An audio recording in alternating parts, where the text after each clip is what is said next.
me la cavo con 2 parole.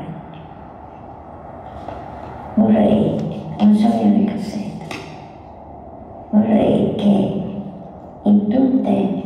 nell'ingresso di tutti i musei e di tutte le scuole ci fosse una grande scritta. Luoghi e intenzioni, senza saldare o incollare, lasciano insieme estraneità